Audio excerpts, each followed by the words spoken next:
J'aimerais qu'on aille dans le second épître de Thessaloniciens au chapitre 2 et au verset 5.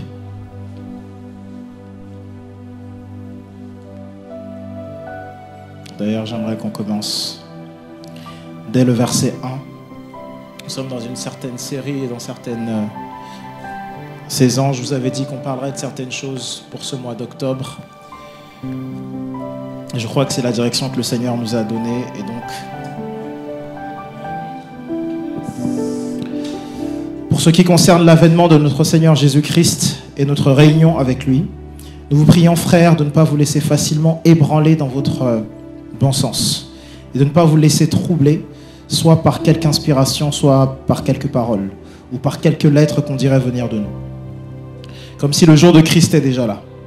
Que personne ne vous séduise d'aucune manière, car il faut que l'apostasie soit arrivée auparavant et qu'on a vu paraître l'homme du péché, le fils de la perdition, l'adversaire qui s'élève au-dessus de tout ce qu'on appelle Dieu et de tout ce qu'on adore, jusqu'à s'asseoir dans le temple de Dieu, se proclamant lui-même Dieu.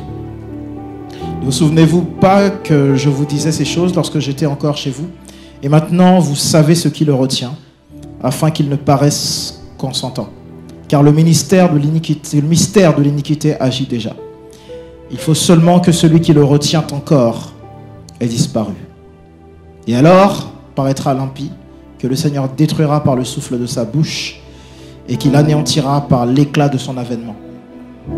L'apparition de cet impie se fera par la puissance de Satan avec toutes sortes de miracles, de signes, de prodiges mensongers et avec toutes des séductions de l'iniquité pour ceux qui périssent parce qu'ils n'ont pas reçu l'amour de la vérité pour être sauvés.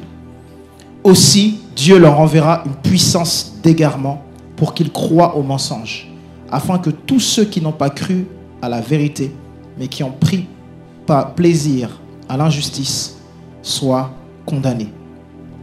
Pour nous, frères bien-aimés du Seigneur, nous devons à votre sujet rendre continuellement grâce à Dieu, parce que Dieu vous a choisi dès le commencement pour le salut par la sanctification de l'Esprit et par la foi en la vérité. J'aimerais qu'on aille encore dans le livre de Genèse.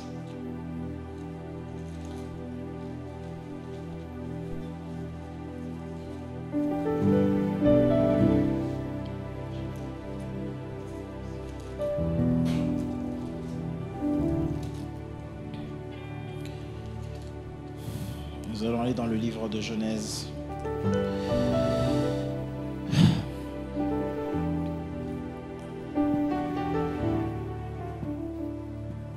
Au chapitre 7.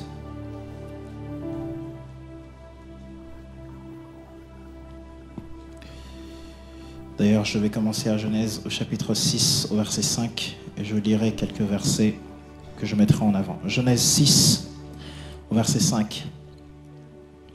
L'Éternel vit que la méchanceté des hommes était grande sur la terre et que toutes les pensées de leur cœur se tournaient chaque jour uniquement vers le mal. L'Éternel se repentit d'avoir fait l'homme sur la terre et il fut affligé en son cœur. Et l'Éternel dit, j'exterminerai de la face de la terre l'homme que j'ai créé, depuis l'homme jusqu'au bétail, aux reptiles et aux oiseaux, aux oiseaux du ciel, car je me repens de les avoir faits. Mais Noé trouva grâce aux yeux de l'Éternel. Voici la postérité de Noé. Noé était un homme juste et intègre dans son temps. Noé marchait avec Dieu. J'aimerais qu'on aille maintenant dans Genèse au chapitre 7, au verset 1. L'Éternel dit à Noé, entre dans l'arche, toi et toute ta maison, car je t'ai vu juste devant moi parmi cette génération. Tu prendras auprès de toi 7 couples de tous les animaux purs, le mâle et sa femelle, une paire des animaux qui ne sont pas purs, le mâle et sa femelle, 7 couples aussi des oiseaux du ciel, mâle et femelle, afin de conserver leur race en vie sur la face de toute la terre. Car encore 7 jours, et je ferai pleuvoir sur la terre 40 jours et 40 nuits, et j'exterminerai de la face de la terre tous les êtres que j'ai faits. Noé exécuta tout ce que l'Éternel lui avait ordonné. J'aimerais qu'on aille maintenant dans le second épître de Pierre, au chapitre 2.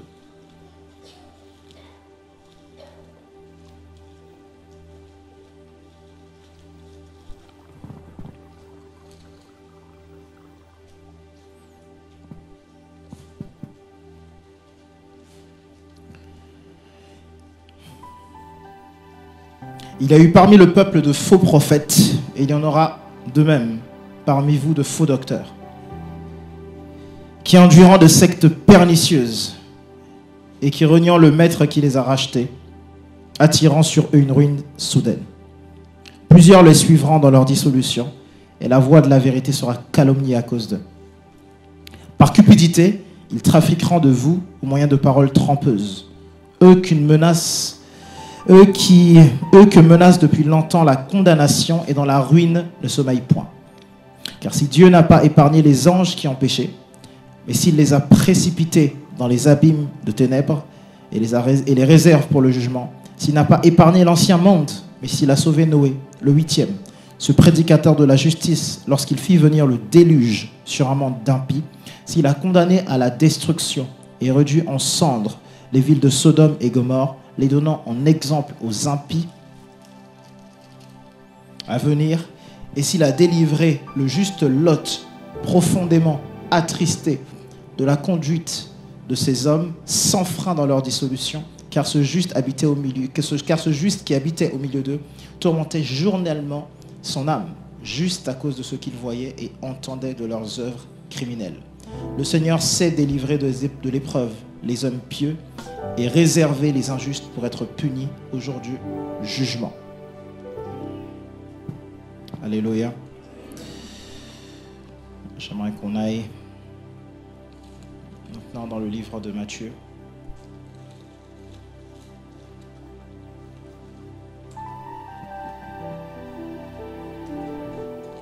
Au chapitre 24.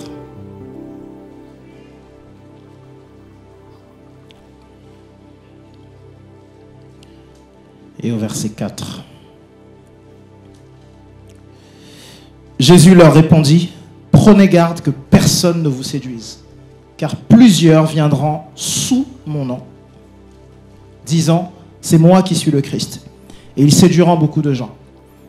Vous entendrez parler de guerre et de bruit de guerre. Gardez-vous d'être troublés, car il faut que ces choses arrivent. Mais ce ne sera pas encore la fin.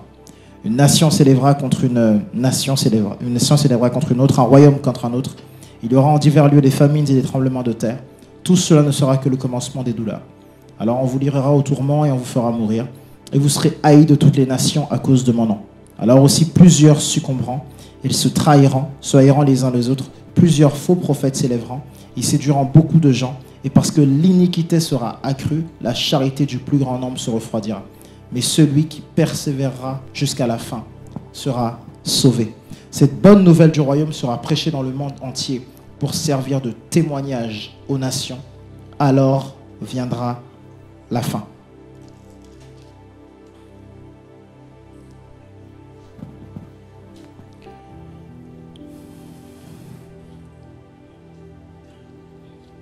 Alléluia. Merci Seigneur pour ta grâce et ta faveur en ce temps. Merci pour ce culte. Merci parce que tu diriges toutes choses. Que les paroles de ton serviteur soient claires, remplies de sagesse et remplies d'onction. Que sa langue soit aiguisée comme celle d'un épéiste expérimenté. Père, que son corps soit un vase à ta gloire. Saint-Esprit, prends le contrôle. Utilise mon corps comme un amplificateur unique de ta voix. Que ton huile coule de la tête jusqu'aux pieds. Que la chair fasse silence en ce lieu. Que tout esprit soit anéanti et oppressé en ce lieu, jusqu'à ce qu'il soit dégagé par la parole de ton serviteur et par le souffle de sa bouche. Merci Seigneur Jésus pour les témoins qui sont en ce lieu. Merci pour les témoins célestes qui demeurent en ce lieu. Merci Seigneur pour la réalisation de l'importance de ton royaume et de ton retour imminemment. Merci Père. À toi seul la gloire et la louange. Au nom de Jésus. Amen. Amen. Amen. Tu peux applaudir mieux que ça pour le Seigneur.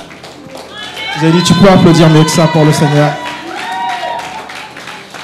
Merci à l'équipe de louange.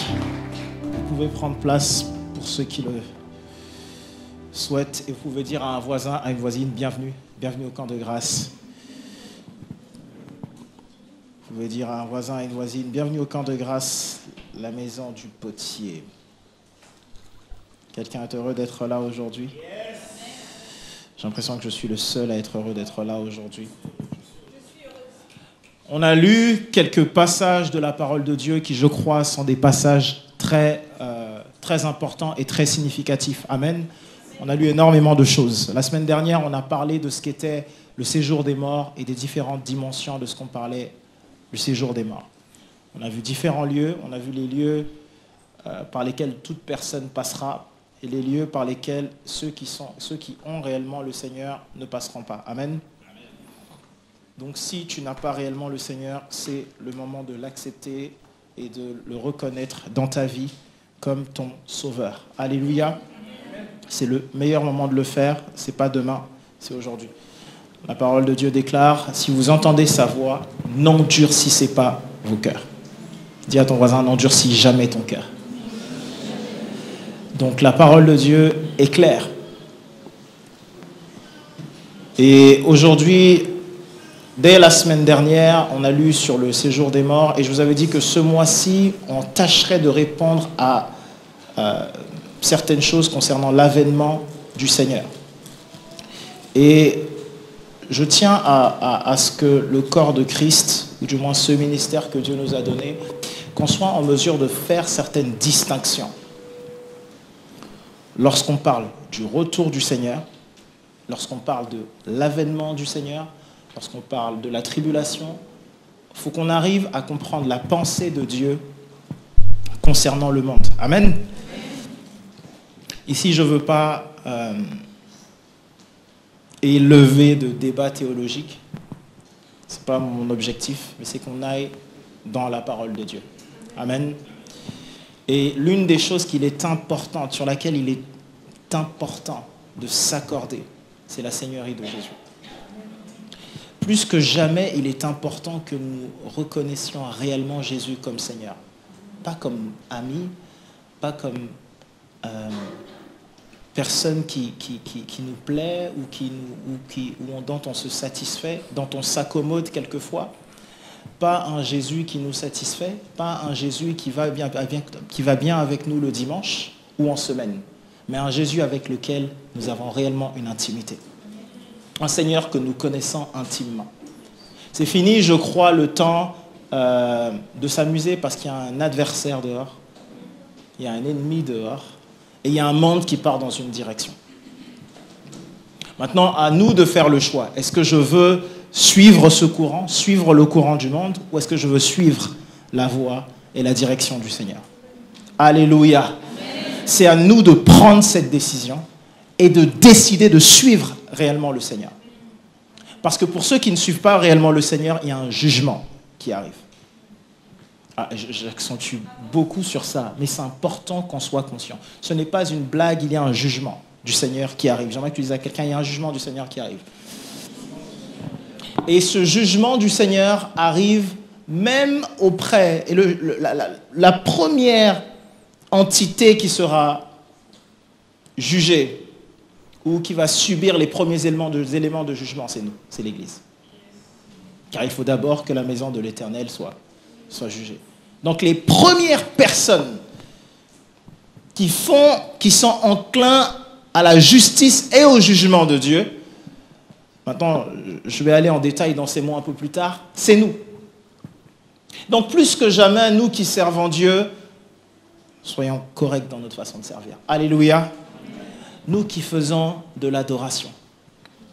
On n'est pas des chanteurs ou des artistes. Je refuse que l'on soit des chanteurs. Soyez des adorateurs. Si vous voulez chanter, poursuivez des carrières dans le monde, c'est mieux.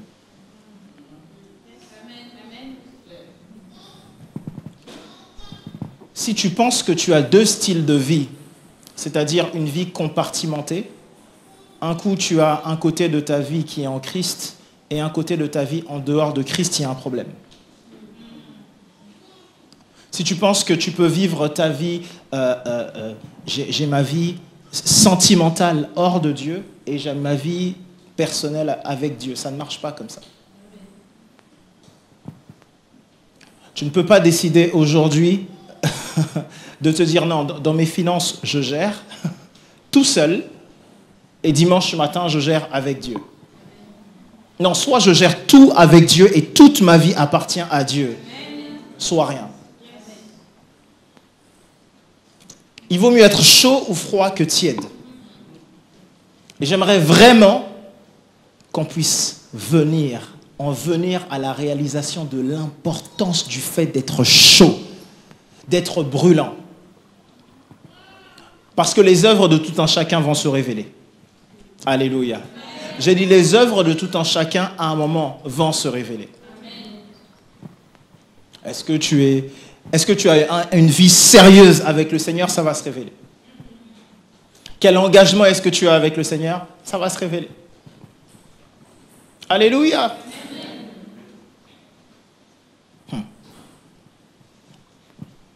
Nous allons commencer par 2 Thessaloniciens 2 qui dit, pour ce qui concerne l'avènement de notre Seigneur Jésus-Christ et notre réunion avec lui. Je l'ai dit, je le dis, on le dit depuis des années, Jésus revient bientôt. J'aimerais que tu dises à ton voisin, Jésus revient bientôt. Jésus revient bientôt. Alors il y en a qui vont vous dire, oui, ça fait longtemps qu'il revient bientôt. Mon frère, il est plus proche aujourd'hui qu'il ne l'était hier. Jésus revient bientôt. Jésus revient très, très, très bientôt. Je crois qu'on est plus proche aujourd'hui que jamais dans l'histoire de l'humanité à l'avènement du Seigneur. Maintenant, il faut qu'on arrive à comprendre qu'il y a une différence entre son avènement et son retour glorieux. Parce qu'il y a 2 choses qui se produisent et 2 choses qui se passent lorsqu'on lit la parole de Dieu. Son avènement et son retour avec l'Église. C'est 2 événements qui vont être différents. Mais avant qu'on en arrive à ces événements, il faut qu'on parle de ce qui se produit maintenant. Et pourquoi est-ce que Jésus revient bientôt? C'est très bientôt. Quels sont les signes que nous avons maintenant? Qu'est-ce qu'on peut voir maintenant qui me dit que Jésus revient bientôt? Qu'est-ce que je peux constater maintenant qui me dit que Jésus revient bientôt? Alléluia. Et je l'ai dit il y a quelques semaines de cela, mais je l'ai lu dans la parole de Dieu. Et qui croit que je suis un prédicateur de grâce? Mais j'aimerais t'expliquer quelque chose de très important. La grâce n'obstrue en rien le jugement de Dieu. La grâce te couvre du jugement de Dieu quand tu la reçois.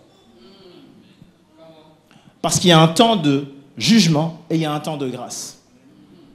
Quand tu ne peux pas saisir la grâce de Dieu, qu'est-ce que tu saisis? Le jugement de Dieu. Parce qu'il faut à un moment que la colère du Seigneur s'abatte. Alors, qu'est-ce qui s'est passé à la croix? Jésus est devenu péché. Tu comprends? Il a pris tout ce qui existe de péché. Ainsi la Bible dit, il est devenu péché afin que nous devenions la justice de Dieu. Alléluia. C'est ce que la Bible déclare.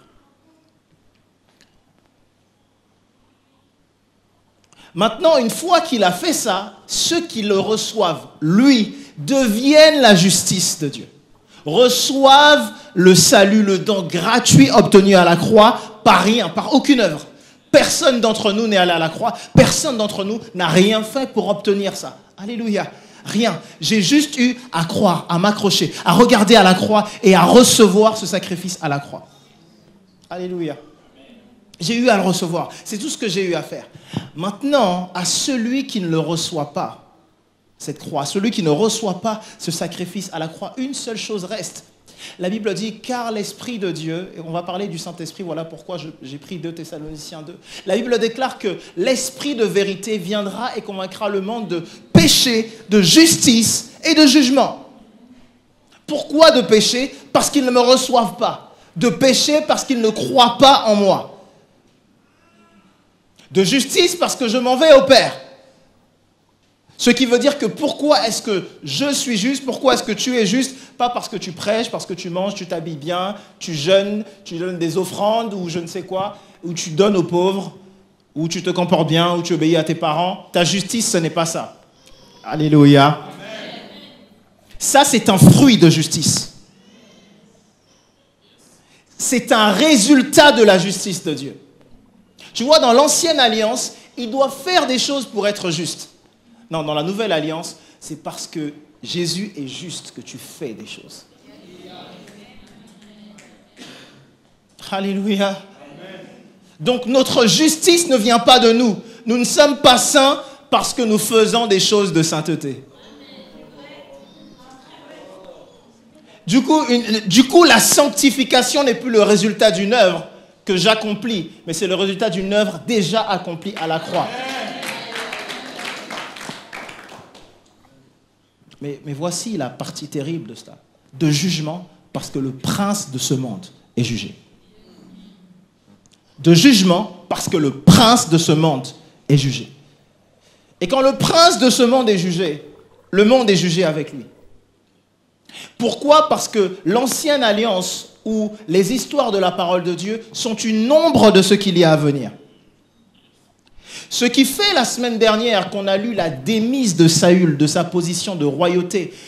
Samuel a dit à Saül la semaine dernière, tu n'as pas obéi à la voix de Dieu lorsque tu n'as pas détruit Abimélec et tout ce qui lui appartenait. Voyez Abimélec comme l'adversaire ou le prince de ce monde et tout ce qui lui appartient. Ce qui signifie que le monde et l'adversaire, comme on l'a lu, seront détruits par le souffle et tout ce qui lui appartient.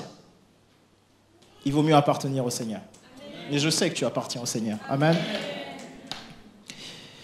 La Bible dit donc, pour ce qui concerne son avènement ou notre réunion avec lui, nous vous prions, frères, de ne pas vous laisser facilement ébranler dans votre bon sens et de ne pas vous laisser troubler. Pourquoi? Parce qu'aujourd'hui, on a des troubles. On parle beaucoup des faux prophètes, j'y crois. Mais il y a quelque chose de dangereux, les faux docteurs et les faux enseignements.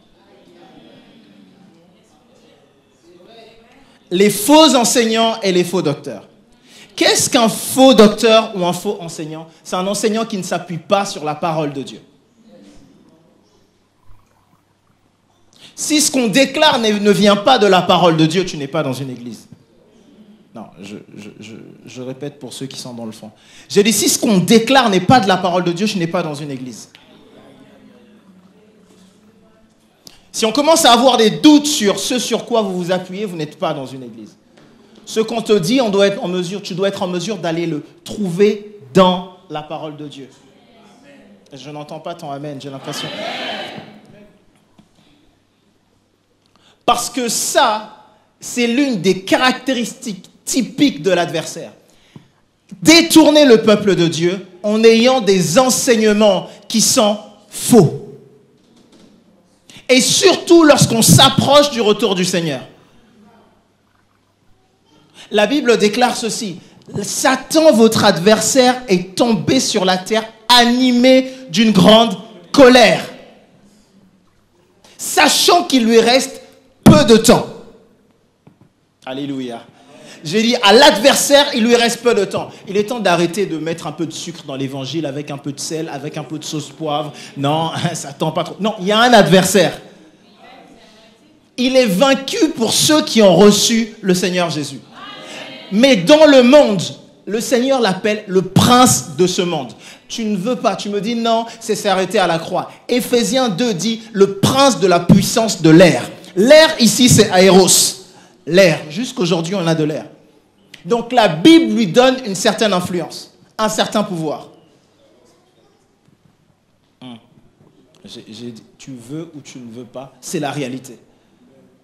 La Bible te dit que tu as plus d'autorité, que tu as de l'autorité et du pouvoir sur toute la puissance de l'ennemi. Donne-moi un amen comme si tu comprenais. Mais la Bible dit que l'ennemi a un pouvoir. Et ce pouvoir, il l'a acquis de Adam, lorsqu'Adam a péché. Ce pouvoir, il a acquis, cette autorité. Et il a dit à Jésus, soumets-toi à moi et je te donnerai tous les royaumes de ce monde. Et Jésus ne lui a pas dit, tu mens. Et ils ne sont pas à toi. Lorsqu'on amène Jésus à la croix et lorsqu'on vient prendre Jésus et que Pierre sort son épée et qu'il découpe l'oreille du centurion, le Seigneur va répondre et va dire pourquoi mets-tu en scandale? Ne sais-tu pas qu'il suffit que j'appelle mon Père et 12 légions d'anges viendront ici, là, tout de suite, maintenant. Et ne va-t-il pas encore dire, mon royaume n'est pas de ce monde? Parce que si mon royaume avait été de ce monde, on ne m'aurait jamais arrêté, on n'aurait jamais fait ceci de moi. Donc il y a bien 2 royaumes. Alléluia.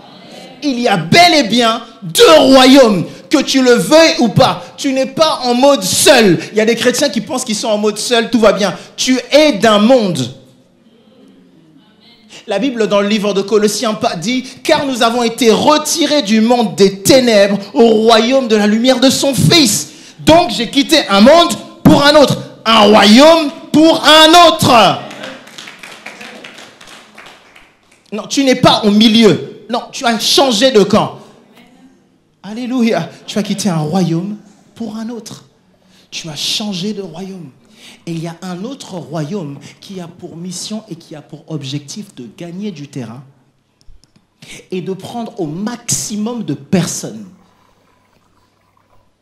Prendre au maximum de personnes, ceux qui sont de l'autre côté. Non, maintenant, je sais que tu as du mal avec ça. L'objectif de Satan, c'est d'affliger le plus de dégâts. La guerre n'est pas contre nous, la guerre est contre Dieu. Mais tu es l'élément de gloire de Dieu. Comment je peux te dire ça? Est-ce que tu sais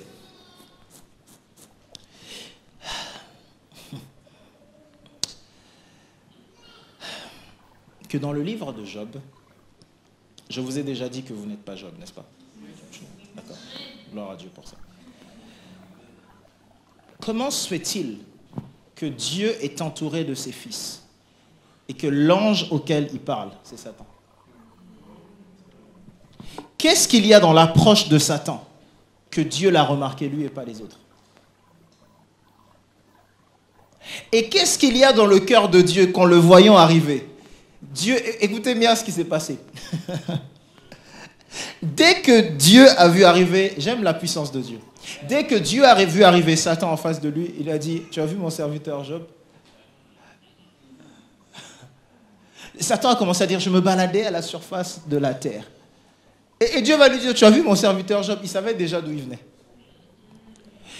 Mais est-ce que tu comprends que de toutes les personnes qu'il y a sur la terre, la personne qui a intéressé Satan, c'est Job qui était juste? C'est pas ceux qui étaient déjà mauvais. C'est pas ceux qui faisaient pas de sacrifice, ceux qui n'étaient pas au temple. C'est Job. Maintenant, j'aimerais poser une question. Frère Narcisse, est-ce que tu as remarqué quelque chose d'étrange? Satan a touché à toute la famille de Job, sauf sa femme. Mais ça, c'est une autre... ça, c'est une autre... Ça, c'est... Je vous laisserai méditer sur ce passage. Je vous... Homme de Dieu, pourquoi ça?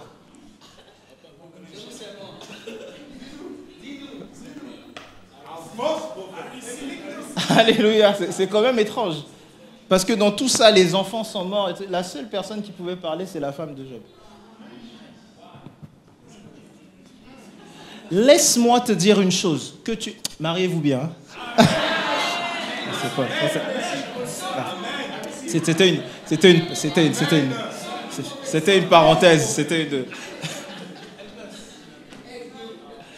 Alléluia. Comprenez qu'à ce moment-là, la seule personne qui intéresse Satan, c'est Job. C'est que Job change de confession.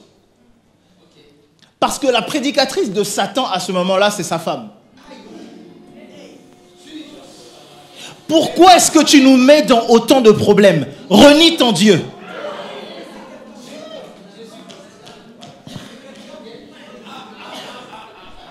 Renie ton Dieu. Non, maintenant écoutez, ça a l'air d'être une blague. Écoutez bien ce que je suis en train de dire. Ça a l'air d'être une blague. Mais que dit le Seigneur? De deux hommes qui seront dans un champ, l'un sera pris, l'homme laissé. De deux personnes qui seront dans un lit, l'un sera pris et l'homme laissé. Ne croyez pas que je sois venu apporter la paix. Je suis venu apporter l'épée. L'épée, ça ne veut pas dire la guerre. Hein. Non, l'épée, ça veut dire l'élément de séparation. Il y a un moment, je ne sais pas si tu comprends, il y a un moment où cette histoire avec Dieu, c'est chacun pour soi.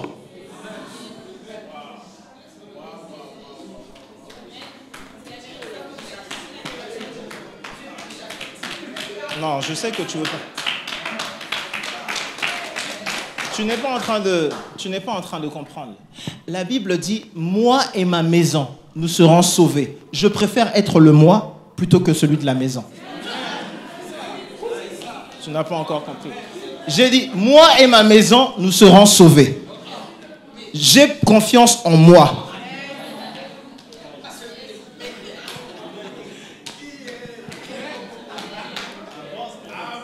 Parce qu'on peut prendre la maison. Si celui qui était le moi n'était pas vraiment le moi, comment on fait? Si tu comptais sur... mais maman priait?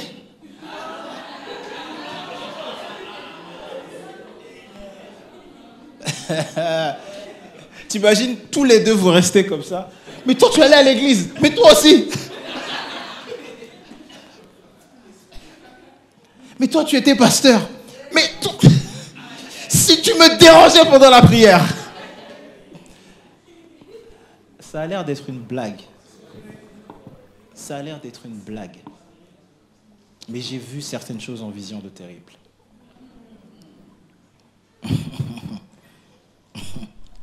Il y a un adversaire dont l'objectif maximum, c'est d'en récupérer autant qu'il peut. Autant qu'il le peut. Autant. L'objectif maximum, c'est d'en prendre et d'en décourager autant qu'il le peut.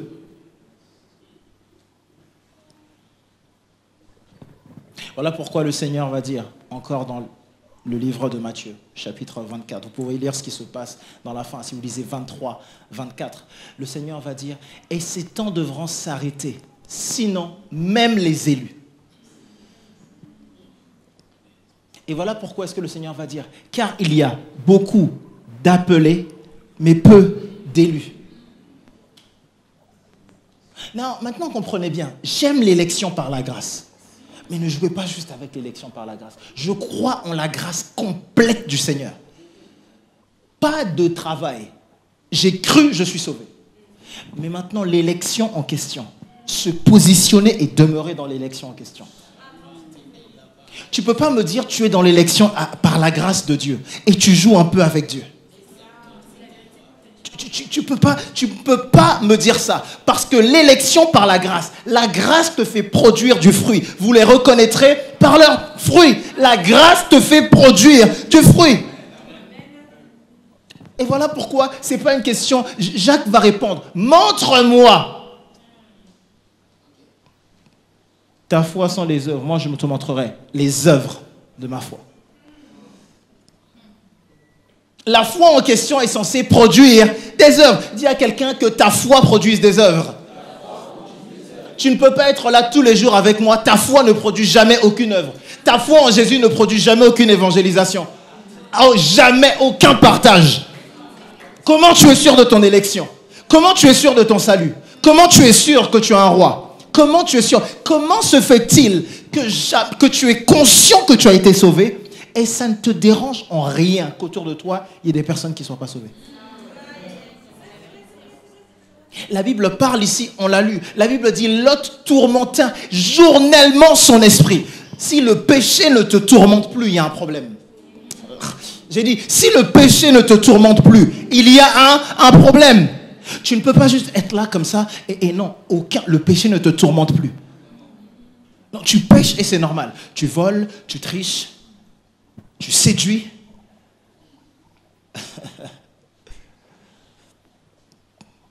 Tu couches à gauche, tu couches à droite. En haut, en bas. Partout. Et non. Satan veut deux choses. Le sexe sans mariage et le mariage sans sexe. Voilà ce que... C'est une autre... Vous allez avoir... Vous réfléchirez à ça plus tard. Mais le temps que ça arrive, le temps que ceux qui sont mariés... Le temps... Écoutez, ça n'est pas possible que ton âme ne soit pas tourmentée par le péché, que tu n'aies envie de gagner personne. Et que tu me dises, non, tu as Jésus. Tu as Jésus. Préoccupé par... Il n'y a rien du royaume de Dieu qui ne te préoccupe. Rien. Il n'y a rien de l'Église qui te préoccupe. Mais tu as la grâce de Jésus. Ah bon?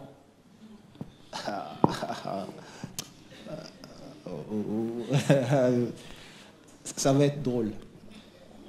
Et voilà pourquoi le Seigneur dit, les prostituées vous précéderont.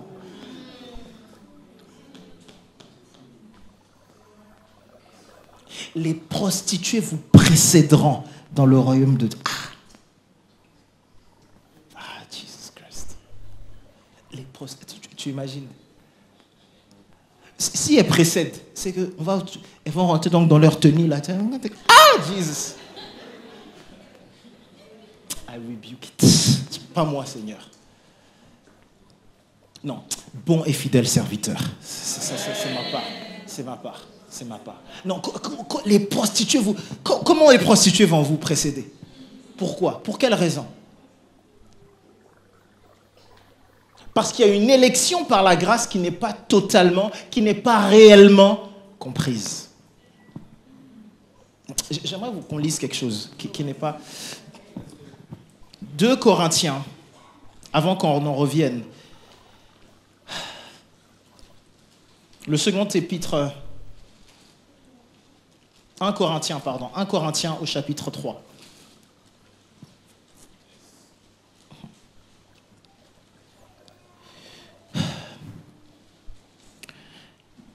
Au verset 11 dit ceci. 1 Corinthiens 3, au verset 11 dit ceci. Car personne ne peut poser un autre fondement que celui qui a été posé, à savoir Jésus-Christ. Et je vais vous parler de pourquoi est-ce que ce verset est important. J'ai vu ce verset en vision il y a 2 semaines maintenant. Je suis prêt à vous partager certaines choses. Or, si quelqu'un bâtit sur ce fondement, personne ne peut poser un autre fondement que celui qui a été posé, à savoir Jésus-Christ. Lève la tête, regarde-moi. Si tu as reçu Jésus-Christ, qu'est-ce que tu as fait? Tu as posé le... On est d'accord. Tu as réussi à poser le fondement. Personne d'autre ne peut bâtir sur ce fondement. C'est-à-dire que tout ce que tu dois bâtir après, ça doit être sur lui, Jésus-Christ. Maintenant, le Seigneur m'a montré quelque chose sur lui, avec lequel le Seigneur Jésus lui-même sera intransigeant. C'est le changement de Jésus. C'est la grande séduction arrive par le changement de Jésus. Et je viens de comprendre, après cette vision, en quoi est-ce que le Seigneur a dit, ils seront de faux Christ. Je vais vous expliquer pourquoi. Mais le fondement, ça doit être qui? Jésus. Et voilà pourquoi plus que jamais, ne t'embrouille pas. Dis à ton voisin, frère, sœur, lis la Bible. Lis la Bible. Non, écoute, ce n'est pas anodin si lors de la réforme, écoutez, lors de la réforme du protestantisme, les gens, il c'est important d'avoir un peu d'histoire, hein, c'est important, dis à ton voisin, c'est important. Lors de la réforme, lors du protestantisme, ce qui s'est passé, c'est que la Bible a été désormais accessible à tout le monde, grâce à l'imprimerie. Ok ? Elle a été désormais accessible. Qu'est-ce qui se passait avant ça? C'est que l'Église catholique, ou les anciens de l'Église catholique, avaient des choses qui n'y étaient pas forcément, notamment des droits d'allégeance, qui n'étaient pas forcément dans la parole de Dieu, le droit de confession. Qu'est-ce que c'était concrètement? Tu faisais un péché, tu allais voir l'Église, et si tu payais, ton péché était absous. Et avec la réforme, Luther arrive, Calvin va dire, mais c'est pas dedans. Où est-ce que c'est? C'est un autre fondement que ce Jésus. Est-ce que tu me suis? C'est un autre fondement que le Jésus de la parole. Donc ton fondement, c'est Jésus. Il n'y a aucune offrande qu'en de grâce. Il n'y a aucune offrande que tu ne peux donner pour te faire pardonner d'un péché. Amen. Si tu vas dans une église, on te dit non, tu vas apporter une offrande, tu vas être pardonné d'un péché. Dis, merci beaucoup, pasteur. Que Dieu vous bénisse. À la prochaine. Je vous visiterai à la prochaine.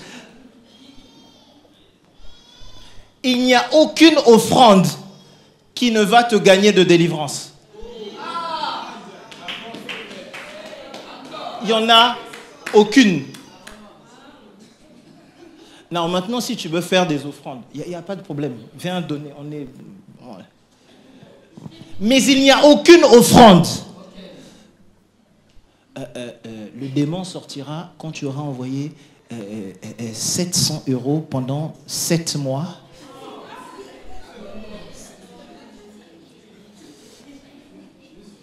C'est un démon Bouygues SFR.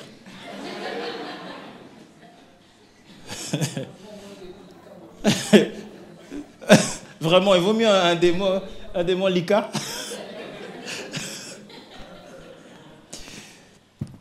La Bible dit, or, maintenant écoutez bien, or, si quelqu'un bâtit sur ce fondement avec de l'or, de l'argent, des pierres précieuses, du bois, du foin, du chaume, l'œuvre de chacun, que quelqu'un dise l'œuvre de chacun, sera manifestée. Car le jour la fera connaître parce qu'elle se révélera dans le feu. Et le feu éprouvera ce qu'est l'œuvre de chacun. Si l'œuvre est bâtie par quelqu'un, si l'œuvre bâtie par quelqu'un sur le fondement subsiste, il recevra une récompense. Si l'œuvre de quelqu'un est consumée, il perdra sa récompense. Pour lui, il sera sauvé, mais comme au travers du feu. Qu'est-ce que la Bible te dit ici?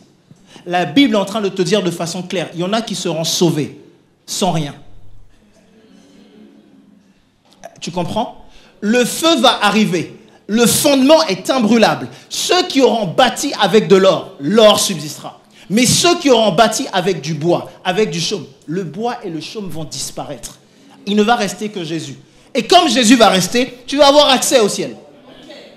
Mais les œuvres seront testées, la véracité de ces œuvres, l'authenticité, l'honnêteté. Voilà pourquoi n'ayons pas de la duplicité dans nos cœurs lorsque nous servons. Amen. Hein?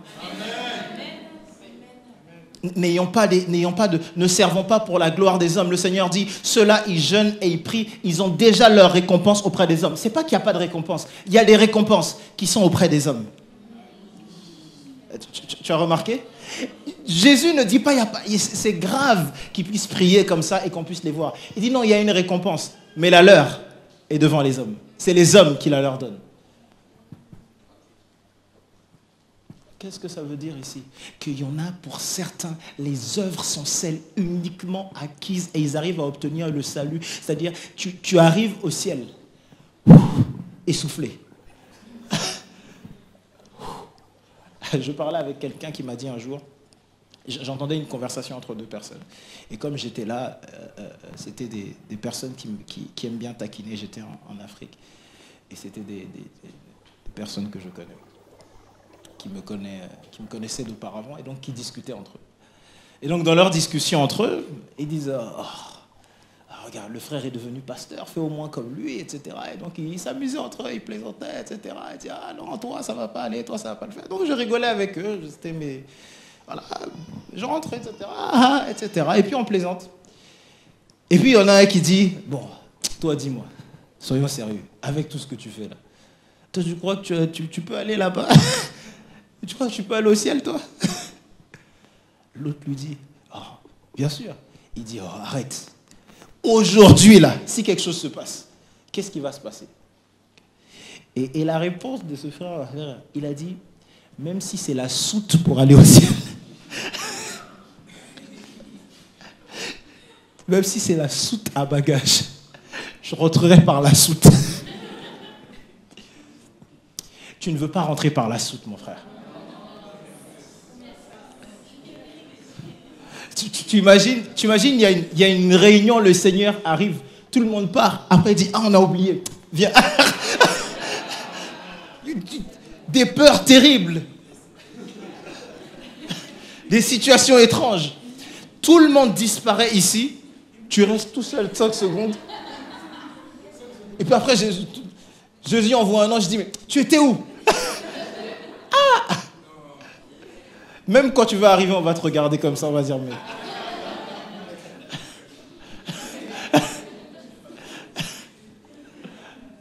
On va te regarder, mais qu'est-ce que... T'étais pas là les dimanches ou quoi? Alléluia. Voilà pourquoi est-ce que je vous ai dit que l'une des choses les plus... à laquelle tient l'adversaire, c'est de s'accaparer les enfants de Dieu. De récupérer ceux qui sont le plus susceptibles d'aller au Seigneur. Voilà pourquoi est-ce que dans les maisons, vous qui avez des enfants qui êtes déjà en Christ, qui bâtissez des familles en Christ, gardons nos familles en Christ, enseignant à nos familles, nos enfants, nos proches, nos familles en Christ. Parce que vers qui est-ce que l'adversaire est en train d'aller? Les familles en Christ. Il veut récupérer le maximum, les enfants. Un maximum de personnes qui viennent de là. Mais j'ai eu une parole du Seigneur qui me disait, le Seigneur m'a confié que désormais les enfants de ceux qui servaient Dieu et qui semblaient être loin au Seigneur reviennent avec la véracité de l'appel de leurs parents. Dieu est en train de rappeler un héritage. Voilà pourquoi on va avoir beaucoup de fils de pasteurs et de serviteurs et de ceci et de cela qui vont arriver, parce que Dieu rappelle la véracité de cet héritage. Amen. C'est important de le savoir, ça. Gardez ça à l'esprit. Maintenant, quand il s'agit de la réunion avec le Seigneur, quand on parle de l'avènement du Seigneur, j'aimerais que vous compreniez que la Bible dans Actes dit ceci. Lorsque le Seigneur Jésus a été élevé, la Bible dit qu'il a été élevé dans les nuées. Et donc, ils l'ont vu être élevé. Et quand ils l'ont vu être élevé, ils ont continué de regarder dans le ciel parce qu'il leur a dit concrètement. Si Jésus ne leur avait pas fait comprendre dans sa façon de parler, je reviens, il serait parti. La Bible dit qu'ils se sont arrêtés pour regarder. Ils attendaient. Si tu attends que je revienne, ça veut dire que dans ma façon de te parler, dans les derniers mots que je t'ai dit, je t'ai parlé comme si mon retour était très imminent. On est d'accord? Voilà pourquoi est-ce que 2 anges vont arriver et vont dire, mais qu'est-ce qui se passe? Pourquoi vous regardez le ciel? Ce Jésus que vous avez vu être enlevé reviendra exactement de la même façon qu'il est parti. De la même façon. Ce qui veut dire qu'il reviendra exactement sur des nuées, comme il est parti. On est d'accord?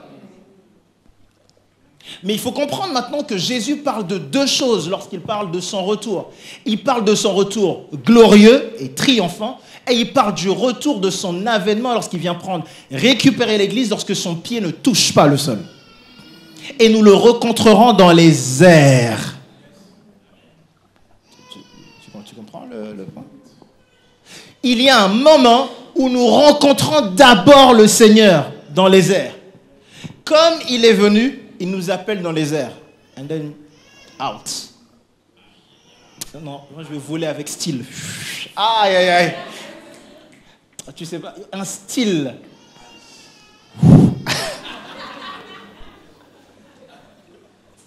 Tada. S'il peut m'avertir un peu que je mette une cape. Il m'a averti avant, vraiment un petit rêve d'enfant comme ça, tu mets une cape. Waouh. C'est bien une petite cape comme ça.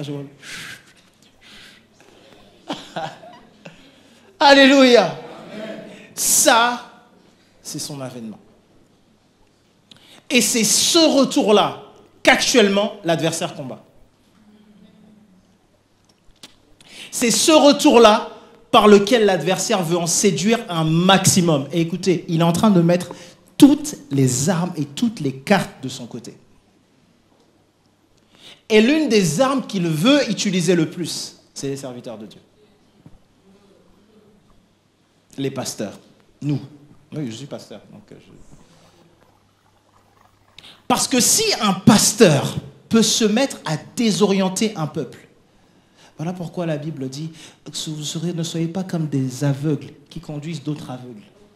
Si on peut désorienter un peuple et les emmener vers un trou vers le séjour des morts, eh bien ce peuple ira avec nous. Donc la première cible, c'est de séduire les pasteurs, séduire les serviteurs de Dieu. Séduire doctrinalement, que les hommes de Dieu changent de Jésus, changent d'évangile. Je sais, yeah, I know. Voilà pourquoi, écoute-moi, mais prends la Bible aussi.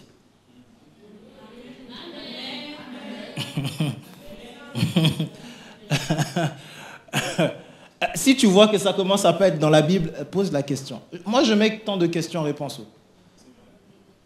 Alléluia. Moi, je mets questions-réponses. On prend nous deux, on regarde. Alléluia.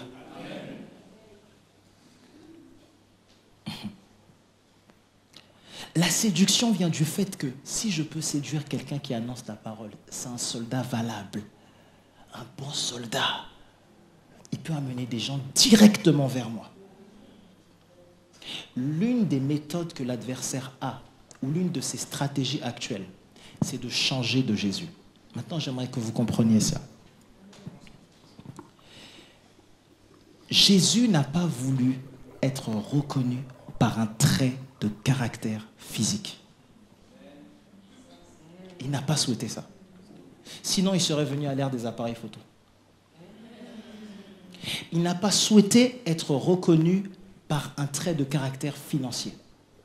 Sinon, la Bible aurait dit, comme pour Salomon, il était très riche. Il n'a pas souhaité être reconnu par le fait d'être un grand guerrier. Sinon, on aurait parlé de lui comme David. Ce n'est pas ce qu'il a voulu faire. Alléluia. Il a souhaité être reconnu par l'annonce de sa venue, sa naissance, sa vie, sa mort, sa résurrection.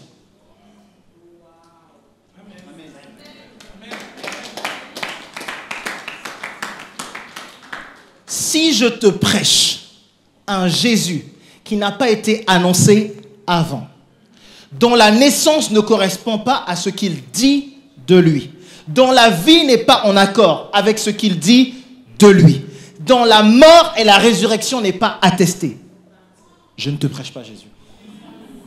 Je peux te dire Jésus-Christ, sauf que je ne te prêche pas Jésus.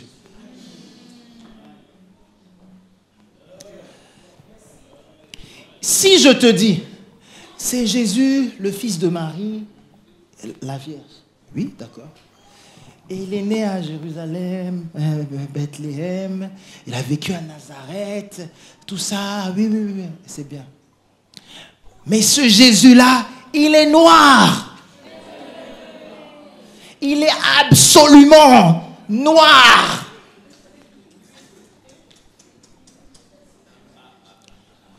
Si Jésus voulait absolument dire qu'il était noir, il nous aurait dit, quiconque ne croit pas que je suis le noir de Dieu.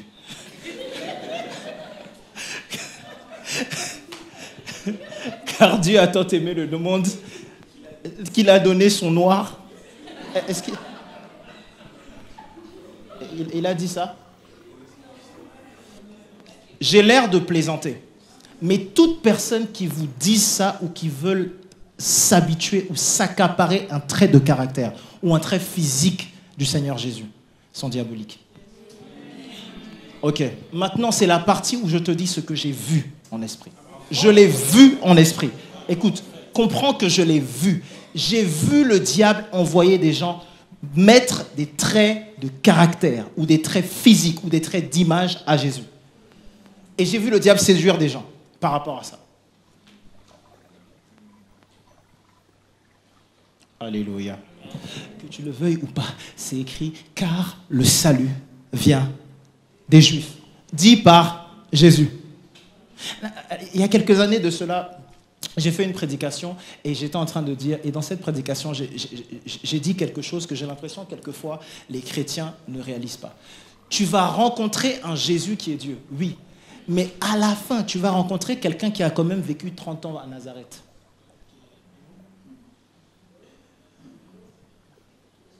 Bon, ok.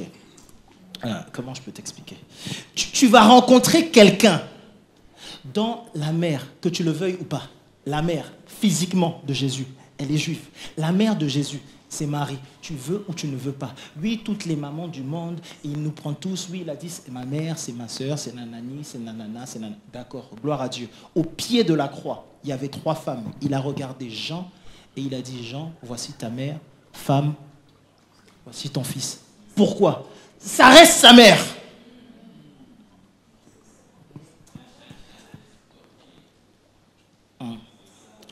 Je sais, hein, Il y a ce Jésus-là, ce n'est pas une théorie. Allez, alléluia.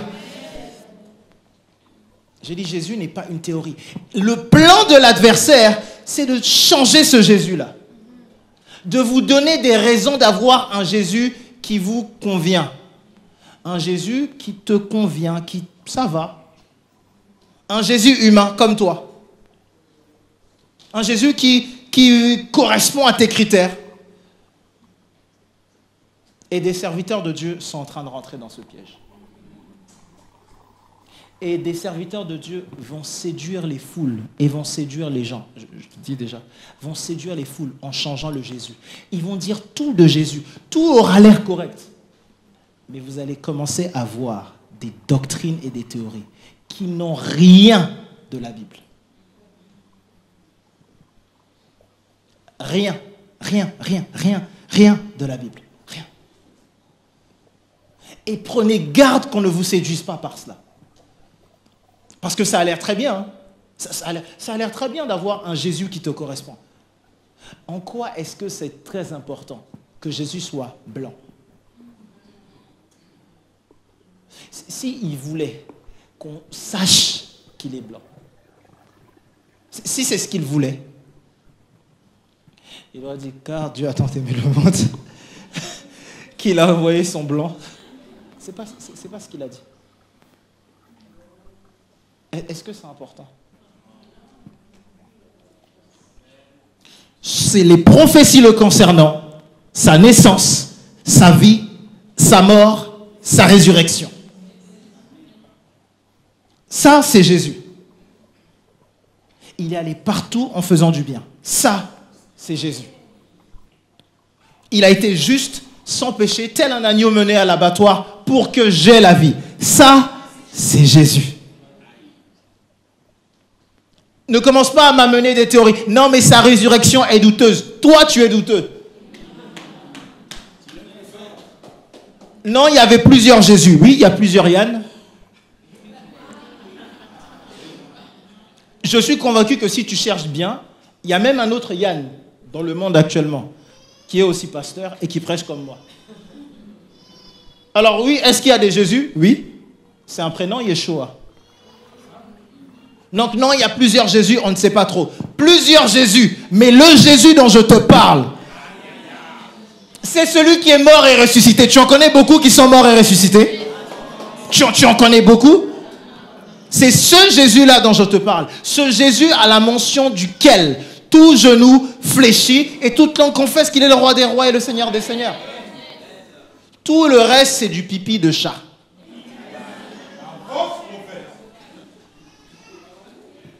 Tout le reste, tu m'embrouilles dans des théories de séduction. Revenons à la parole de Dieu. Dis à quelqu'un, revenons à la parole de Dieu. Et voilà ce que la Bible dit, n'est-ce pas? Ne vous laissez pas facilement troubler dans votre bon sens. Soit par quelque inspiration, soit par quelques paroles, soit par quelques lettres qu'on dirait venir de nous. Comme si le jour de Christ était déjà là. Parce qu'il y en a qui disent, non, le jour de Christ, à ce moment-là, en tout cas, qui envoyaient des lettres à l'église de Thessalonique pour dire, le jour de Christ est déjà là. Le jour de Christ est déjà arrivé. Et il y en a. À l'heure où on parle actuellement, il y a déjà des Jésus-Christ. Vous ne le savez pas, mais il y a déjà des prophètes qui sont arrivés. C'est eux les prophètes, les seules voix de Dieu. À l'heure où on parle, ce n'est pas une théorie. Maintenant, pendant qu'on est là actuellement, il y a des gens qui sont convaincus qu'il y a une personne qu'ils écoutent et que cette personne, c'est la voix de Dieu. Et qu'en dehors de cette personne, personne n'entend Dieu. Ils sont convaincus que cette personne, c'est lui le seul. Le jour où je te dis ça, je t'autorise à partir d'Ibourg. Tu as ma validation. Tu me montreras l'extrait vidéo où Il y a quelques années de cela, j'ai écouté la vidéo d'un pasteur qui disait « Tu ne peux pas écouter Dieu. Le seul moyen, c'est de venir vers ton pasteur. » C'est anti-biblique. Est-ce que tu comprends? Non, je ne dis pas que tu ne peux pas écouter Dieu. Je ne dis pas que tu ne peux pas consulter un homme de Dieu. Je ne dis pas que Dieu ne peut pas parler par ses serviteurs. Mais si le serviteur de Dieu est le seul moyen que tu as d'aller vers Dieu, c'est que Jésus-Christ est mort en vain. Tu comprends ça? Et c'est pour ça que je vous dis, si c'est le Jésus qu'on vous présente, ce n'est pas Jésus. Si le Jésus qu'on te présente ne paraît qu'à une personne dans l'église en question, ce n'est pas Jésus. Ah, parce que Jésus, ce n'est pas ce qu'il a dit. Jésus a dit, je vous enverrai, il est avantageux pour vous que je m'en aille, parce que comme ça, je vous enverrai l'esprit de vérité.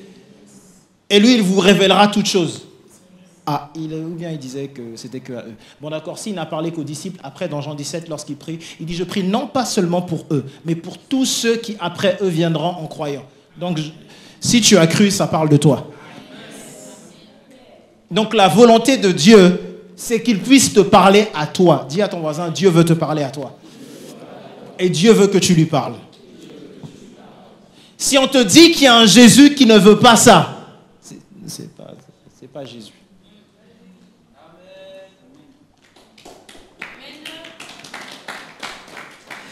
Que personne ne vous séduise d'aucune manière, car il faut que l'apostasie soit arrivée auparavant et qu'on ait vu paraître l'homme de péché, le fils de la perdition, l'adversaire qui s'élève au-dessus de tout ce qu'on appelle Dieu ou de tout ce qu'on adore, jusqu'à s'asseoir dans le temple de Dieu, se proclamant lui-même Dieu. On est dans des temps dans lesquels ça va être très, très, très, très, très, très important pour vous de comprendre ça. Ok. L'avènement du Seigneur peut arriver à n'importe quel moment. Voilà pourquoi il dit, soyez prêts à tout instant. Qui est ce bon serviteur qui est prêt à tout instant? Les vierges sages sont prêtes à chaque instant. Si le départ c'est maintenant, c'est maintenant. Dommage si tu t'es pas marié, c'est maintenant. Bon, tu voulais être millionnaire avant, bon, c'est amasse dans le ciel. Parce que si tu n'es pas millionnaire ici et pas millionnaire dans le ciel, c'est compliqué. C'est double. Pas d'or ici, pas d'or dans le ciel. Prends de l'or quelque part. Et la Bible dit, amassez de l'or, là où ni la rouille ni le voleur ne peut venir voler. Amen. Non, si tu voulais être entrepreneur, réserve ça. S'il revient, maintenant, tu dois être prêt. Alléluia. Maintenant, tu dois être en mesure d'être prêt. Par contre, la Bible nous donne un signe de quelque chose qui arrivera ou qui doit absolument arriver, c'est l'apostasie. Qu'est-ce que c'est l'apostasie? L'apostasie, c'est le changement de la parole de Dieu. Une séduction telle que ça ressemble quasiment à la parole de Dieu, mais ce n'est pas réellement la parole de Dieu. Ça séduit les gens, mais ce n'est pas réellement la parole de Dieu. Ça doit aller dans d'autres doctrines qui doivent être très très compliquées. Les gens doivent être séduits et les gens doivent se détourner. Est-ce que tu comprends? Mais je vais te dire la limite de ça.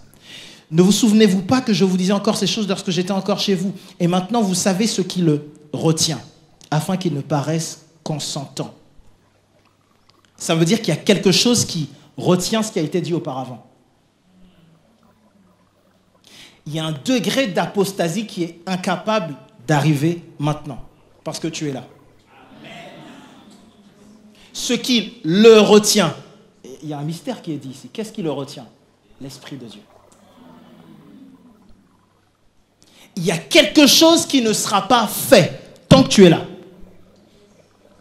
Tu comprends? Non, peut-être, non. Lisons-toi. C'est ta Bible ou pas? Il n'y a pas encore les versets. Que Dieu nous fasse grâce. Afin qu'il ne paraisse... Car le mystère de l'iniquité agit déjà. Il faut que celui qui le retient encore ait disparu. Ça veut dire que le mystère de l'iniquité est en train d'agir maintenant. La Bible dit, le mystère de l'iniquité agit maintenant. L'iniquité agit maintenant. Il y a une séduction qui agit maintenant. Par contre, le degré d'apostasie qui doit arriver n'agit pas encore, parce que ce qui le retient n'a pas disparu. Église, tu es avec moi? Est-ce que tu comprends? Le moment où ce qui le retient disparaît, c'est parce que ce qui le retient a été réuni avec le Seigneur. C'est l'Esprit de Dieu. Donc la Bible est en train de dire, attention, une fois que l'Église est élevée, une fois que nous rencontrons le Seigneur, la grande apostasie arrive. Ce qui est normal. Si on constate que toutes les personnes qui ont disparu, c'était des personnes qui disaient Jésus, ben on va devoir se trouver un moyen d'avoir un Jésus. Est-ce que vous comprenez? Il y en a qui sont convaincus qu'il y a un deuxième vol. Comment dire? Bibliquement, où est-ce qu'il arrive? Tu rates le vol. Ta seule option, c'est de devenir le meilleur soldat de Satan. Mais lui aussi, il fouette ses soldats. Donc, dis à ton voisin, ne rate pas le...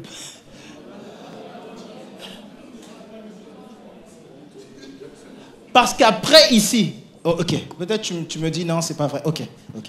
Donc ici, une fois que ça a disparu, alors après, la Bible dit au verset 8, alors après, verset 8, on est d'accord? Alors après, donc après que ce qui le retient est disparu, c'est-à-dire que le Saint-Esprit soit parti, que l'Église soit été enlevée, alors après, paraîtra l'impie, que le Seigneur détruira par le souffle de sa bouche, et qu'il anéantira par l'éclat de son avènement.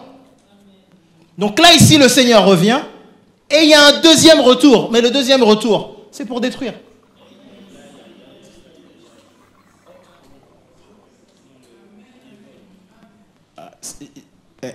Est-ce que je t'ai pas lu ce qu'il y a dans la Bible? L'apparition de cet impie se fera par la puissance de Satan, avec toutes sortes de miracles, de signes, de prodiges mensongers, avec toutes les séductions de l'iniquité pour ceux qui périssent, parce qu'ils n'ont pas reçu l'amour de la vérité pour être sauvés. L'amour de la vérité c'est Jésus. Ceux qui n'ont pas reçu l'amour de la vérité, l'amour de Jésus, la Bible nous dit, comprenez que le vocabulaire dit pas qu'ils périront, ils périssent maintenant. Le jugement n'arrive pas pour eux. Ils sont déjà en jugement. Tu comprends? Le jugement est déjà là, c'est déjà effectué. C'est comme les gens qui attendent forcément le jugement dernier. Alors je comprends dans quel sens on dit on attend un jugement dernier. Mais comprenez qu'il y a deux choses lorsqu'on parle de jugement dernier. On a ce qu'on appelle le tribunal de Christ et le jugement du monde. Le jugement du monde, c'est le jugement officiel. Le tampon officiel que oui, c'est vrai, bon, tu es déjà condamné, mais tu as déjà été condamné. C'est validé, c'est acté. Est-ce que tu me suis? Mais pourquoi est-ce que ici c'est important qu'on lise en détail? Il faut qu'il aille s'asseoir dans le temple de Dieu. Ça veut dire qu'il y a quelqu'un qui s'assera dans le temple de Dieu et dira je suis Dieu. Ça veut dire qu'il y a un moment sur la terre où il y aura un temple qui sera bâti pour dire il y a un Dieu.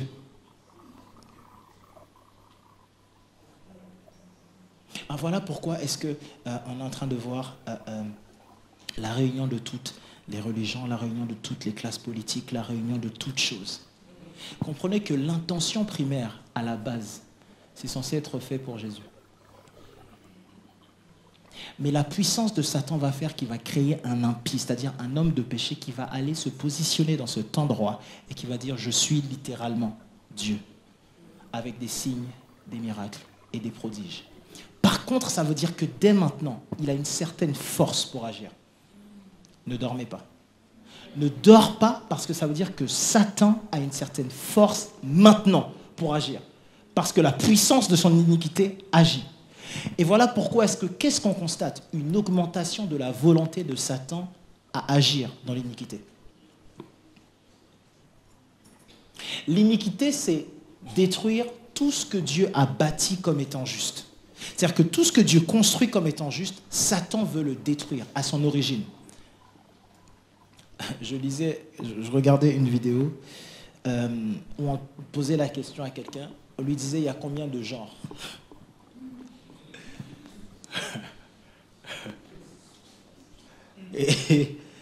Et la personne avait du mal parce que ça se voyait que la réponse qu'elle allait donner allait choquer, donc elle avait peur d'avoir des problèmes. Et donc elle a donné une réponse qui m'a fait rire. Elle a dit, bon, quand je regarde le genre animal, quand je regarde les animaux, il y a deux genres, mâle et femelle.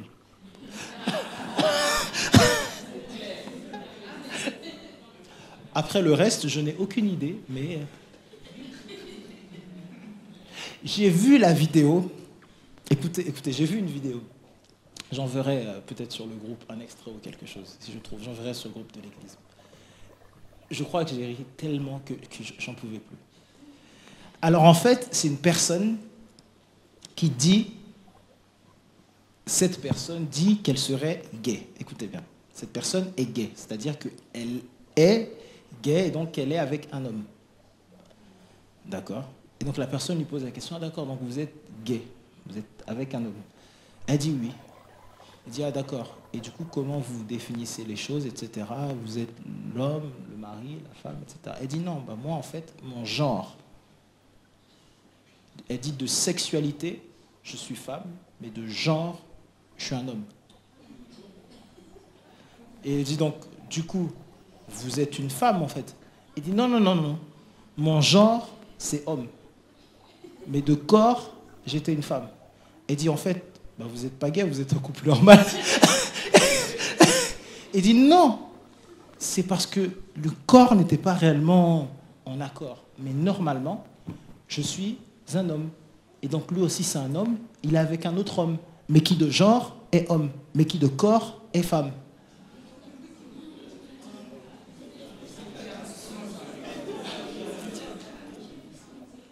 J'ai dit ouais. J'ai dit ouais.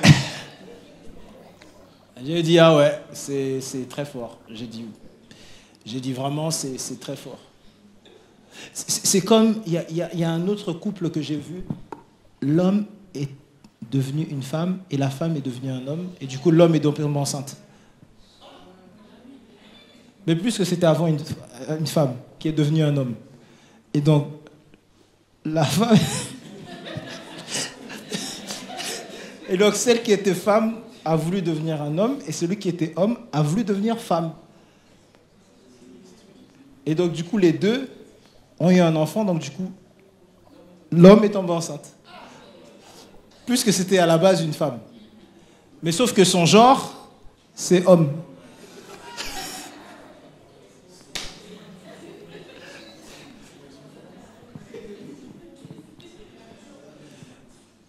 Vous-même, vous ne comprenez pas. Bon, moi aussi, je ne comprends pas. Mais on a dit c'est l'évolution. La progression. Hein. On a dit qu'il ne faut pas être régressiste, il faut être progressiste. Voilà. Voilà comment est-ce qu'on a progressé. Voilà, on a beaucoup évolué, n'est-ce pas? En tout cas, je m'en tiens à la réponse de cette femme que j'ai trouvée très sage, dans le genre animal. Dans le monde animal, il y a deux genres. Le reste, j'en ai pas.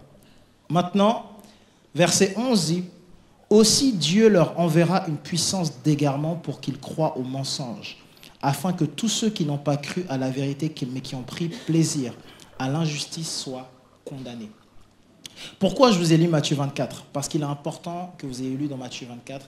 Il faut que cette bonne nouvelle du royaume de Dieu soit annoncée partout dans le monde.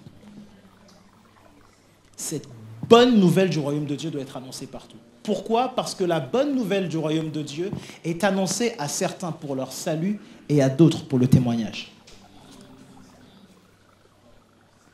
Il faut que tout le monde ait entendu la bonne nouvelle. Et la Bible dit ici, quoi?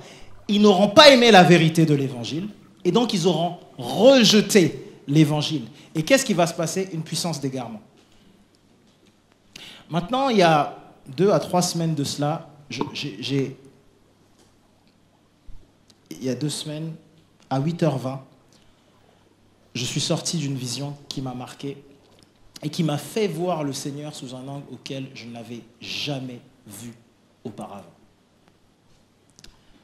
Et je vais vous raconter une partie de la vision. Le Seigneur m'a pris et m'a dit, je veux t'emmener et te faire voir certaines personnes à qui je veux parler. Et il y a différents cas et différentes choses qui se produisaient pour certaines personnes. Différentes choses qui se passaient. Différentes choses bonnes, mauvaises, certaines personnes. Et la première, l'une des catégories qui m'a le plus marqué, c'est que le Seigneur m'a emmené auprès de certains serviteurs de Dieu. Et j'ai vu certains de ces serviteurs de Dieu changer l'évangile. Et au loin, l'une des choses où j'ai senti le cœur du Seigneur être affecté, c'est le fait qu'il me montre que le monde changeait son identité. Et le Seigneur a dit, je jugerai ceux qui changeront mon identité. Et j'ai senti la sévérité du temps du Seigneur. Je jugerai ceux qui changeront mon identité. J'ai vu l'adversaire envoyer un esprit de séduction vers toutes les communautés de type africaine. Satan envoie un esprit de communautarisme et de racisme.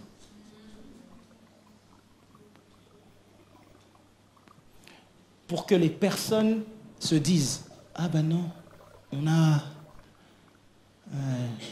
Jésus noir » ou retournant vers des dieux, vers des idoles. Je l'ai vu. Et j'ai vu des gens être appointés par l'adversaire pour faire ça. Ne vous laissez pas entraîner dans ce panneau. Alléluia. Ne vous laissez pas entraîner dans ce panneau. Et de même, j'ai vu de l'autre côté des personnes lutter justement avec ça. Et l'Église lutter d'une certaine façon. De façon raciale. Stop it. Oh, je vais élever ma voix de plus en plus par rapport à ça, je l'ai vu. L'Église s'accaparait l'évangile de façon culturelle. Et j'ai vu le Seigneur me dire, tous ceux qui font ça, ce n'est plus moi. L'évangile n'est pas culturel, l'évangile est spirituel. Notre culture, c'est celle du royaume de Dieu. Si le royaume de Dieu ne prévaut pas, je ne suis pas ton frère, je ne suis pas ta sœur. Je suis ton frère et ta sœur en Jésus-Christ notre Seigneur. Fini de s'accrocher uniquement. Écoutez, je ne dis pas, gardons les traditions et les cultures, sont bonnes. Vous comprenez? Celles qui t'éloignent du Seigneur ne sont pas bonnes. Parce que Jésus a dit aux siens, comment se fait-il que vous gardez la tradition de Moïse au détriment de celle du Seigneur? Donc Jésus a eu à le prêcher à son propre peuple. Ce Jésus, c'est comme les gens qui disent non, Jésus, les colons. Jésus lui-même n'a colonisé personne. Et Jésus a fait partie d'un État qui était colonisé. Et tu en veux à Jésus. De quoi? Tu en veux si tu dis qu'il n'existe pas, dans ce cas, il n'existe pas. Laisse-le vivre. Jésus n'a colonisé personne. Et puis après, on a cette forme de pourquoi les Juifs, pourquoi les Juifs, ce petit peuple. Justement, ça devrait te faire dire comment se fait-il que 1% de la population du monde a autant de pouvoir? Tu devrais te dire peut-être qu'il y a un Dieu derrière.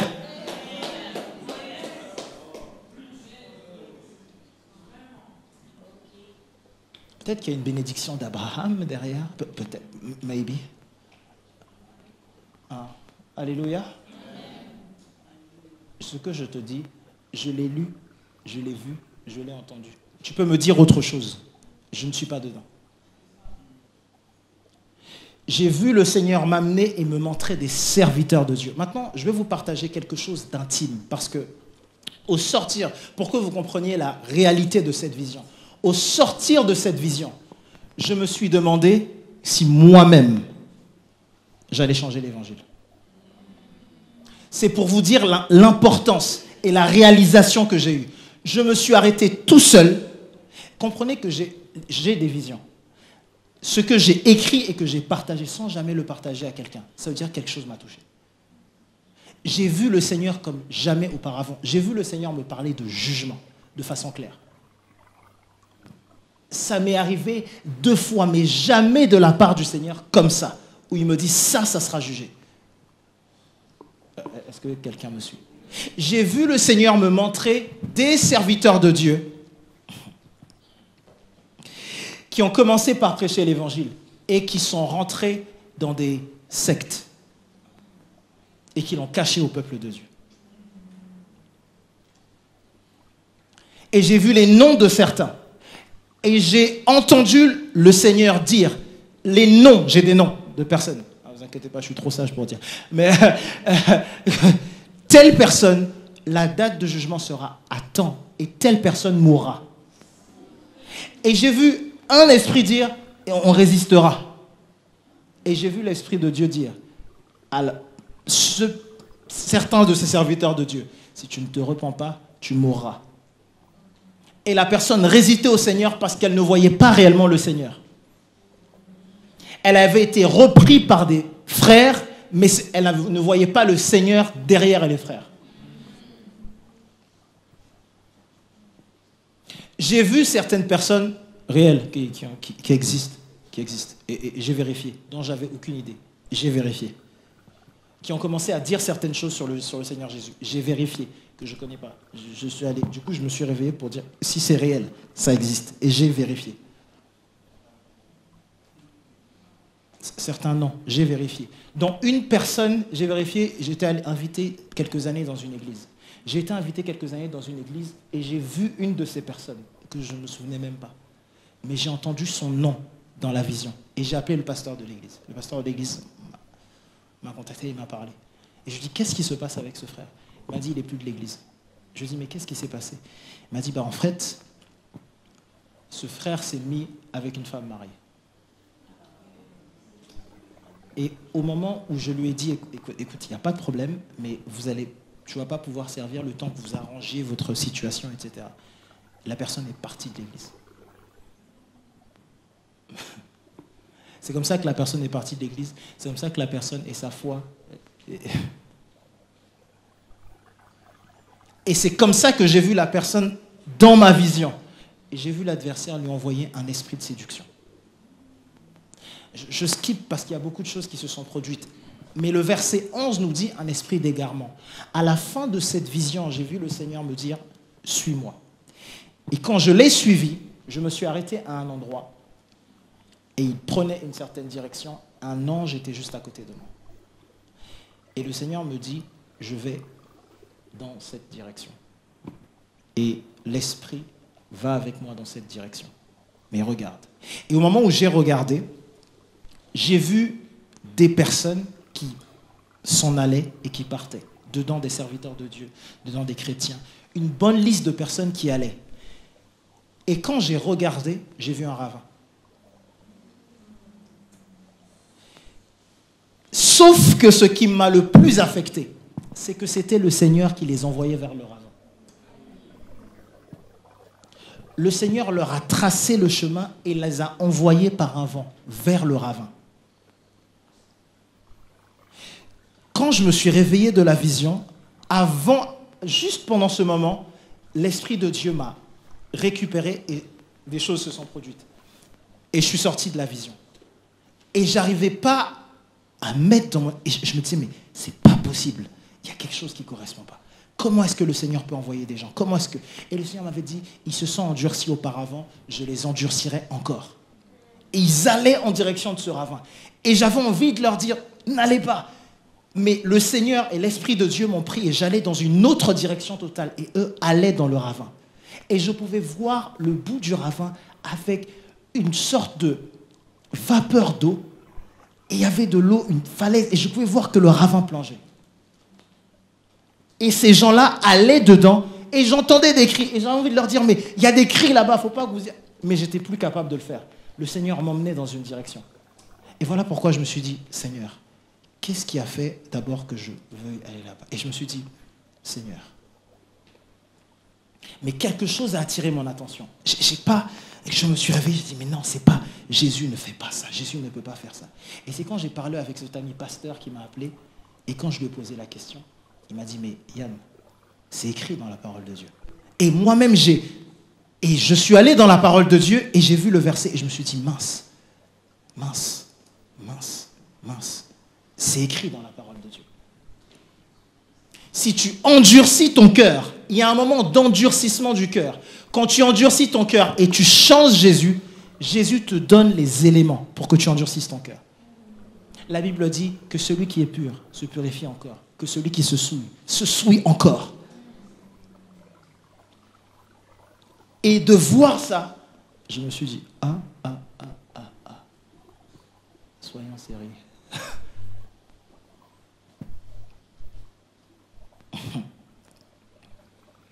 Soyons sérieux. Le verset 11 a dit ceci, je le relis. Aussi Dieu leur enverra une puissance d'égarement pour qu'ils croient au mensonge, afin que tous ceux qui n'ont pas cru à la vérité, comprenez que Dieu ne les rejette pas. C'est parce qu'ils n'ont pas cru à la vérité que Dieu leur envoie une puissance qui va faire qu'ils vont croire au mensonge. Alléluia. Hébreux 4 va dire quoi? Hébreux 4 dit, la parole qui a été annoncée, c'est l'un des versets phares de la Bible pour moi.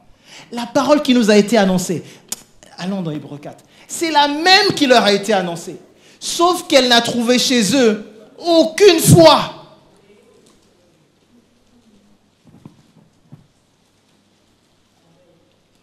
Hébreux au chapitre 4.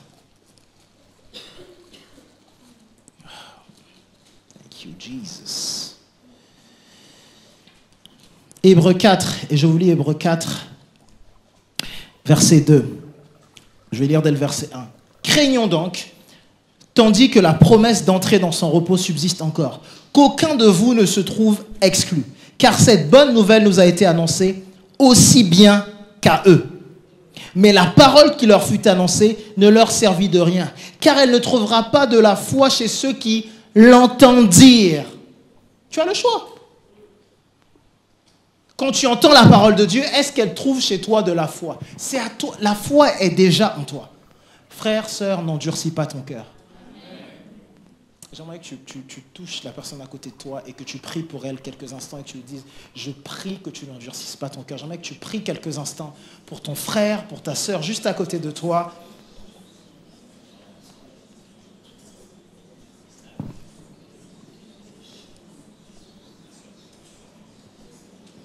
My time is up.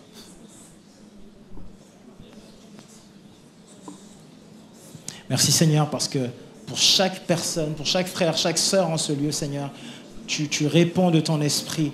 Un esprit de douceur est répandu, un esprit de grâce et de faveur, Seigneur, et un esprit de paix et d'amour de ta parole, d'amour de la vérité.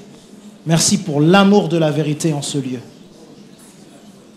Au nom puissant de Jésus. Amen, amen, amen, amen, amen. À cause du temps, on va devoir avancer un peu, mais pour nous, frères bien-aimés du Seigneur, nous devons rendre à votre sujet, rendre continuellement grâce à Dieu, parce que Dieu vous a choisi dès le commencement pour le salut, par la sanctification de l'Esprit et par la vérité. C'est pourquoi il vous a appelé par notre évangile. Alléluia. L'évangile. Dis à quelqu'un, reste sur l'évangile. C'est drôle aujourd'hui de voir que certaines personnes veulent tellement se compliquer la vie, comme si l'évangile ne suffisait plus. Il faut qu'il y ait des mystères extrêmement compliqués. L'évangile est déjà assez mystérieux et puissant comme ça. Alléluia. Il y en a qui se disent, non, il faut expérimenter, expliquer des choses trop compliquées, lire des livres scellés qui doivent être... Il faut aller chercher des livres cachés. Non, la parole de Dieu est suffisante. Amen. Je ne vais pas continuer parce que on va passer trop de temps dessus et je veux qu'on fasse 2-3 choses. Amen. On continuera ce message. On continuera ces messages. J'aimerais juste, si vous avez quelques questions concernant ce message, qu'on puisse y répondre. Si vous avez quelques questions concernant ce message, qu'on puisse y répondre. rapidement. Ouais, je sais, je vous ai pris au dépourvu. Ça permet de savoir qui suis. De toute façon, tout à l'heure, il y a un test, non? Je vais ajouter des questions sur le culte.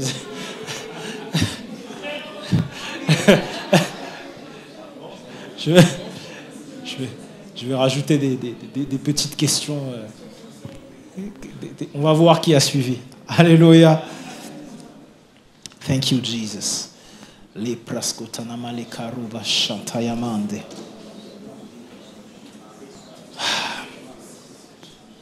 Plus que jamais, c'est le moment d'expérimenter la puissance de l'Esprit de Dieu. C'est le moment de connaître le Seigneur en esprit et en vérité. Sans l'Esprit de Dieu, ce n'est pas possible.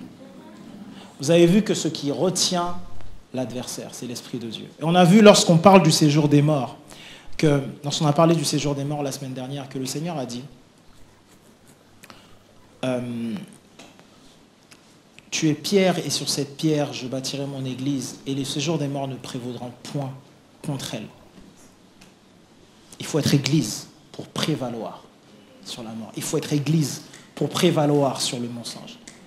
Et ce qui caractérise l'église, ce n'est pas le bâtiment. Ce qui caractérise l'église, ce n'est pas notre argent. Ce qui caractérise l'église, ce n'est pas nos fauteuils, nos caméras, Non, ce qui caractérise l'Église, c'est le Saint-Esprit.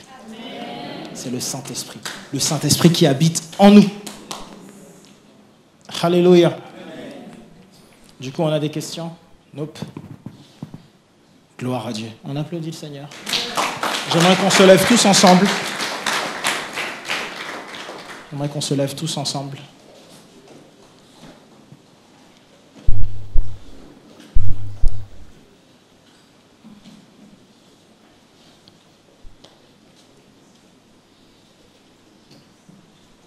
Thank you, Jesus. Merci Seigneur Jésus. Merci Père pour ta grâce. Merci pour ta présence lors de ce culte.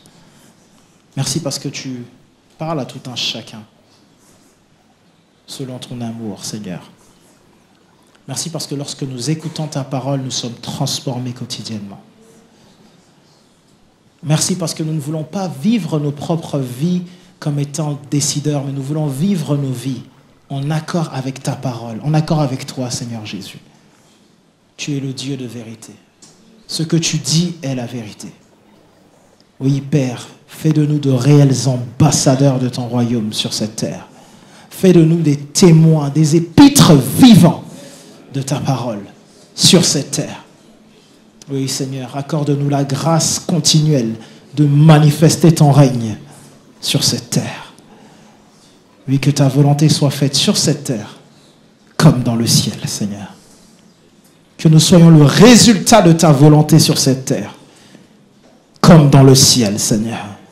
Parce que tu as pensé à nous avant la création, avant les fondements de l'humanité. Alléluia. Oui, Seigneur, tu as pensé à nous bien avant.